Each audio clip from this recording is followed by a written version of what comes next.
Were you around in the 90s? The 90s before year 2000 hit and the Y2K bug was going to destroy the world as we know it. We were going to lose power, we were going to lose food, we were going to lose all aspects of our life. It was basically going to be an Armageddon. The theory was the clocks would tick over to 1st of January 00, and you know what happened? Nothing. Nothing happened. We partied and moved on with life. But before that was the 90s. And what was the 90s? Well, the 90s is when we had things like Tamagotchi, and we had the first manufactured bands of boy bands and girl bands, and Forrest Gump, well, he started to run. And it was the time that we used film cameras before things started to get digital. So what are we doing today? Well, today we're going back in time to 1998 with the 1998 cam and a review on that photography app. Let's get into it.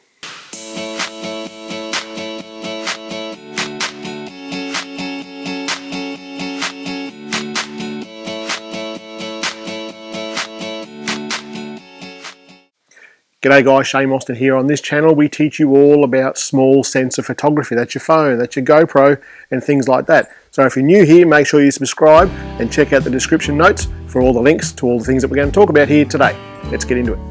1998 Cam is an app that lets you take photos like we used to before digital photography first came around.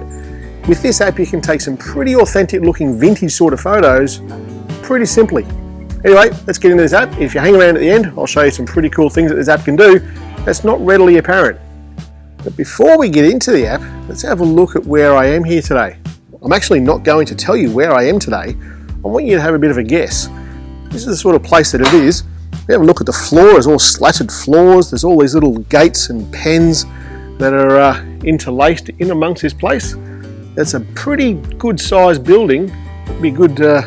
Probably good 40 metres long, 30 to 40 metres long, and it's probably square. It's a fairly high pitch roof on it. So let me know in the comments down below where you think I am today. So for this app, it works on both. It works on Android and it works on iOS devices. So head over to the appropriate place and download the app. I'll link down the bottom here where you get them from. The app is free with in-app purchases. Like most other photography sort of apps, you're going to have some free filters and you're going to have some paid filters, and there might be some functionality in this app that you can't do unless you pay for it. But the best thing about this is that you can download it, try it, and if you want more features, well, go ahead and pay for more. It is a subscription service, or you have the option to pay for it outright. Do you remember the small disposable cameras that you could buy in the supermarkets, and you would pull them out of the plastic, take some photos with them, send them off, and then a few days later, if you're lucky, you'd get those photos back and you'd see what you took? That's what this app is meant to emulate. So first thing we have to do is go into the settings up the top here. That's the settings button there with the circle with the 3 dots inside. Once we go into there, we're going to turn everything on. We're going to turn on the display date stamp, and that'll come in handy later on. High resolution mirrored front camera. What's a mirror front camera do? Well, if you take a lot of selfies, you know that sucker swaps you around. Turn that on and it won't. Turn on the random dust effect and the random light leak and enable the 3D effect. Across the top now we've got the ratio. It says 4:3 by default. If you touch on that, it'll go 1:1, which is the square like Instagram size, 3:2, which is a very common photography size out of most DSLR cameras. Hit it again, you got 16:9, which is your Instagram story size. After the aspect ratio there, what you can see are the lenses. Now it depends on the device that you have, but for an app that is a little bit older, like this one is, they've updated it and maintained it pretty well. It's got all of the lenses on the iPhone 11, and it will have all the lenses on your phone as well. Down the bottom there now, we look along there, we see we've got the timer. It's got a 3-second timer and a 10-second timer. Next one along is the flash. The flash on a phone is not much good. It's good for a torch. And the next one along is the grids. The grids on this, you've got 3 options. You've got the half grid, hit it again, and you've got the thirds grid, just like a regular camera setup on the iPhone. Hit it once more and it's got what is called the golden grid. There's a little bit of train of thought to that, and some of the photographers around, especially portrait photographers, they think maybe not put it on the third, maybe bring it a little bit more closer to the center. And that's referred to as the golden grid. The next one across there is the filters, and this is where the app starts to shine. So, have you worked out where I am yet? What this building is? I'll show you around a bit more, see if you can work it out. The blackbird inside your chest that calls on you to cry. You decided it was time for him to fly out of the darkness and into the light, higher and higher, out of sight. How about now? Have you worked it out? What is this building? What was it used for? Let me know in the comments down below. So when you go down to the filters, you can see there you've got film, vintage, black and white, and it keeps on going. There's quite a few there. When I go into the film one, you can see there that I've got 1, 2, 3, there'd be a good 10 or so, maybe 15. Then you can see that you're going to need to pay for some. So if you want those, upgrade the account. But I'm telling you now, the ones that come for free, they're pretty bloody good. All right, let's have a quick look and we'll see how to take a photo. So I've selected the 1998 filter and I'll take a photo of you. So we'll hold this up here. You touch the screen just regularly, just like for focus, and you'll see there's a slider at the top, depending if you've got the phone vertical or horizontal, and that's your brightness control. I'll touch on the camera there and bring that down a little bit because that's way too bright, and we'll take a photo. And we're done. Now, do you remember way back in the beginning we were talking about the app and we went through the app and different parts of the app? Down the bottom now, on the right hand side of the shutter button, you've got all the photos that you've just taken. So we go into there and I'll open that photo that we just took of the camera. You can see there on the left hand side there's these light flares, if you like, and there's one on the right hand side there, that's just the window. But the one on the left hand side, see, it's a bluish purpley haze. That's one of the light leaks that this app does randomly. Remember way back in the beginning of this video, we spoke about turning all these different things on. One of those things was the random light leaking. That blue line that's there, and it will be different on your photo because they're random. That's what that is. We can change that though. So if we go into the film icon down the bottom right hand corner, into there, and we go across the bottom there, you've got different icons.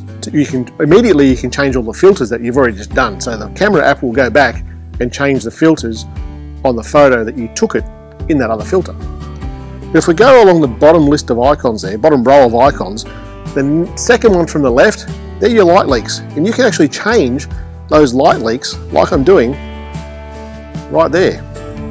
Change it to however you want to do it. Basically what these are is the old negative film being a little bit damaged and literally light leaks from light sources like the sun, windows, that sort of stuff. I'll just go with that one. Happy enough with that one. For the sake of this demonstration, it's perfect. The next one across to the right hand side, so it's all in the middle now, is dust. Old film cameras were horrendous, especially the disposable ones were horrendous for dust. You'd get dust on that lens, and more often than not, this sucker was in your pocket, it was in your bag, that sort of thing. It was always going to be dusty. Here, you can put the level of dust and the type of dust that you want.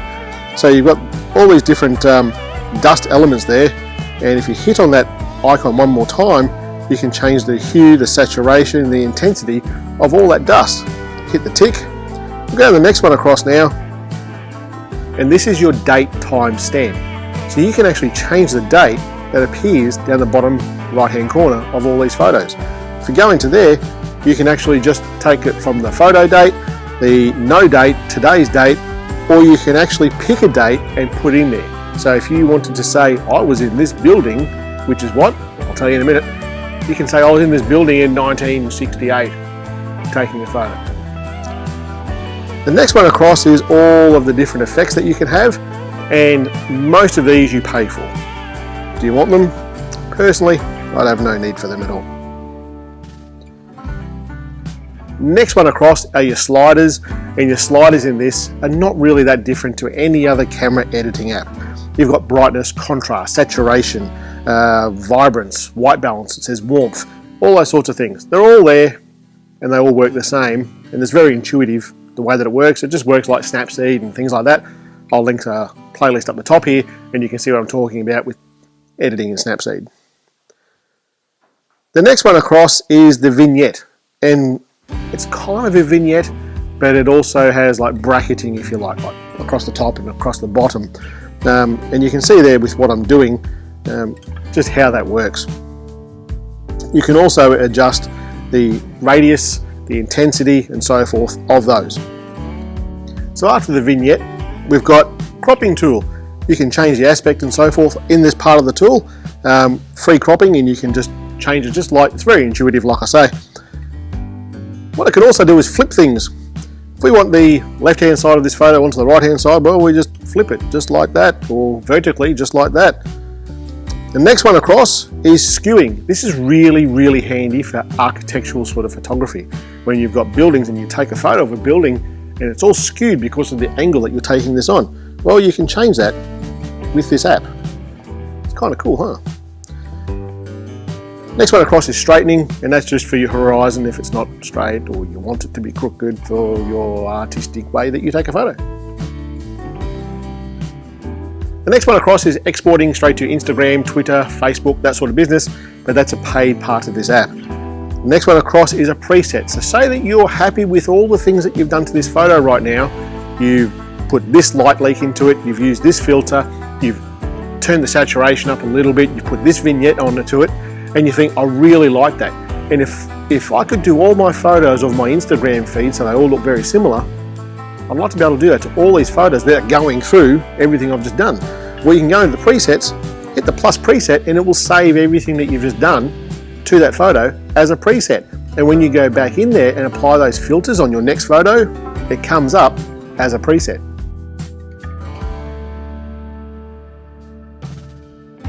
So that's that app. What about this though? If you like the way that this app edits photos, well, you can edit your existing photos. Remember back in the beginning I said you need to give access to this app for this app to get to your original photos. This is why. You can go back into those photos, add a timestamp, all those sorts of things. It will do it automatically with the metadata. What's the metadata? I'll link up the top here, and you can see all the information about a photo that you've taken on your phone way back then. Because on an iPhone it's just not that simple to get. So this app will go back and get the metadata out of that photo, timestamp it for you from way back then. It's pretty bloody cool. I'll show you how to do it. So you go into the app, instead of going to the right hand side of the photos that you've just taken, go to the left hand side, and you'll see there to import a photo. What I'll do, I'll go back into the recents, and well, here's one of our animals talking to another one of our animals, and I'm going to give that the 1998 filter right there and then. If I go across the bottom, it's just like it was before when we took the photo. We can add the light leaks in, like that one. We will go with some dust, and we'll go with D14. We'll increase the hue a little bit of that. Happy days with that. And here is where we can change the date of the timestamp. So we can go change it when the picture was taken, which is the 23rd, or today's date, 27th. Pretty cool, huh? So have you worked it out yet? Where are we? Well, we're in a shearing shed. That's where we are. There's your final hint. Shearing shed. There's some sheep dip up on the wall there. Pretty spectacular place, this one. Really, really good. Can't wait to come back here and do some interesting light painting in amongst all these old sort of fences and corrals and stuff. It'll be pretty cool. So that's 1998 cam. It does some really cool filters. I really like those, especially the light leaks, and I really like that you can change them. That's a really big bonus. Some of the downsides of it though, I don't like that you can't edit and like do things like healing like you can with Snapseed, which is free also, but it gives you everything. You can't do things like brushes and dodging and burning like you can with Snapseed. I'm not comparing it to Snapseed, they're very different apps, but when you start putting things into the app that tends to lean towards an editing aspect of it, like contrast, saturation, white balance, things like that, you kind of want it to do all of those things, and this one just doesn't quite get there, especially not with the free version. I don't know if it does on the paid one, but for $60 odd to pay for this app, honestly, Snapseed does almost all of it that you want it to do anyway. So with those things in mind, I'm going to give this app 75 out of 100. So if you guys are into small lens photography, did you know that I've actually got an ebook out already? So if you head over to phonephotoschool.com.au, head to the bottom, you'll see down the bottom there you've got to subscribe to the newsletter. When you do that, you'll get an email with a link to download this free 6-step guide to taking some better photos with your phone. Alright guys, I'll see you guys next week. Higher and higher, out of sight.